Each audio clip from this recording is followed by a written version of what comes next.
கிருஷ்ணா மனச்சிறை தன்னில் வைக்கும் ராதே கிருஷ்ணா மனசிலே நன்றில் வைப்போம் ராதே கிருஷ்ணா ராதே கிருஷ்ணா ராதே கிருஷ்ணா ராதே ராதே ராதே ராதே கிருஷ்ணா ராதே கிருஷ்ணா ராதே கிருஷ்ணா ராதே கிருஷ்ணா ராதே கிருஷ்ணா ராதே கிருஷ்ணா ராதே கிருஷ்ணா ராதே ராதே ராதே ராதே கிருஷ்ணா ராதே கிருஷ்ணா ராதே கிருஷ்ணா ராதே கிருஷ்ணா ராதே கிருஷ்ணா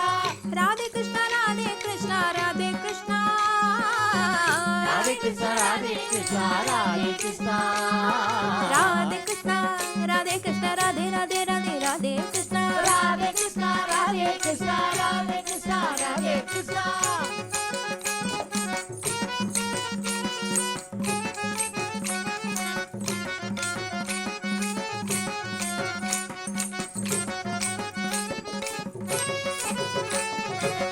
ராதா மாதவனை ஆனந்தம் ஆனந்தமாய் ராதா மாதவனை ஆனந்தம் ஆனந்தமாய் கூட நாம் பாடிடுவோம் கிருஷ்ணா என்று கூட நாம் பாடிடுவோம் கிருஷ்ணா என்று பாடி கொண்டாடிடுவோம் ராதே கிருஷ்ணா ராதே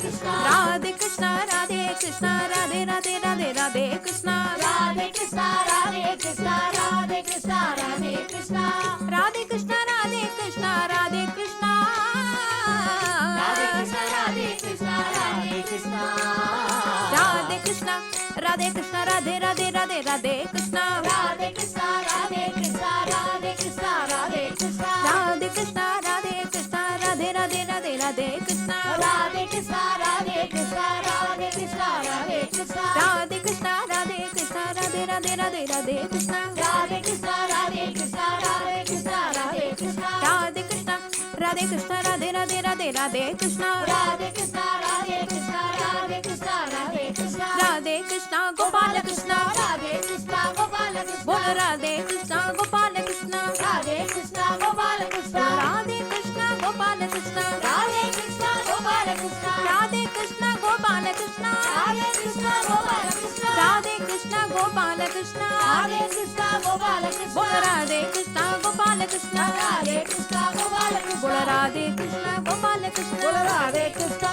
கோபால கிருஷ்ணா போல ராதே கிருஷ்ணா கோபால கிருஷ்ணா ராதே கிருஷ்ணா கோபால கிருஷ்ணா போல ராதே கிருஷ்ணா கோபால கிருஷ்ணா ராதே கிருஷ்ணா கோபால கிருஷ்ணா போல ராதே கிருஷ்ணா கோபால கிருஷ்ணா ராதே கிருஷ்ணா கோபால கிருஷ்ணா போல ராதே கிருஷ்ணா கோபால கிருஷ்ணா ராதே கிருஷ்ணா கோபால கிருஷ்ணா போல ராதே கிருஷ்ணா கோபால கிருஷ்ணா ராதே கிருஷ்ணா கோபால கிருஷ்ணா போல ராதே கிருஷ்ணா கோபால கிருஷ்ணா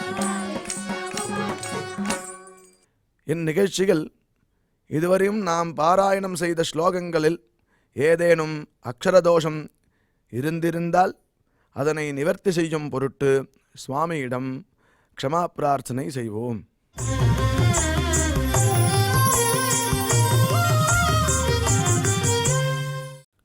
क्षमा प्रार्थना यदक्षरपदभ्रष्टम् मात्राहीनम् च यद्भवेत् तत्सर्वम् क्षम्यताम् देवनारायण नमोऽस्तु ते।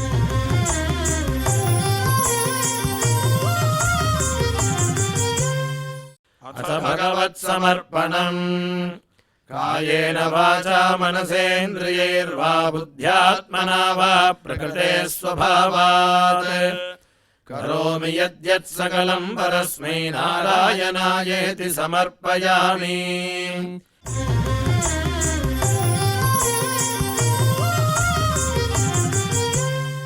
अथ लोकक्षेम प्रार्थना सर्वे भवन्तु सुखिनः सर्वे सन्तु निरामयाः सर्वे भद्राणि पश्यन्तु मा कश्चित् दुःखभाग् भवेत्।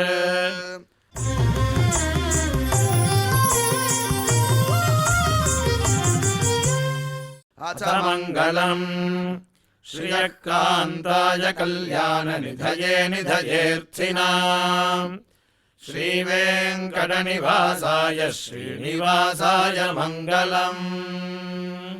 சுவாமியின் அருள் நம் அனைவருக்கும் கிடைக்க வேண்டி மங்களாசாசனத்துடன் இன்றைய நிகழ்ச்சி நிறைவு பெறுகிறது. மீண்டும் நாளை சந்திப்போம். ஓம் நமோ வெங்கடேஷாய.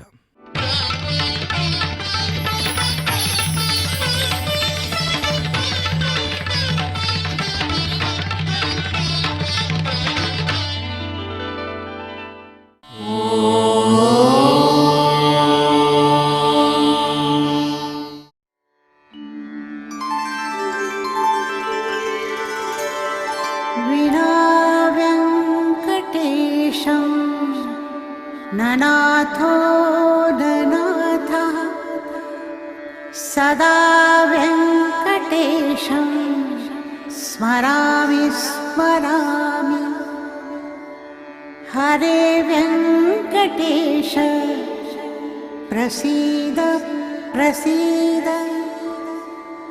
प्रियं वेङ्कटेश प्रयच्छ प्रयच्छ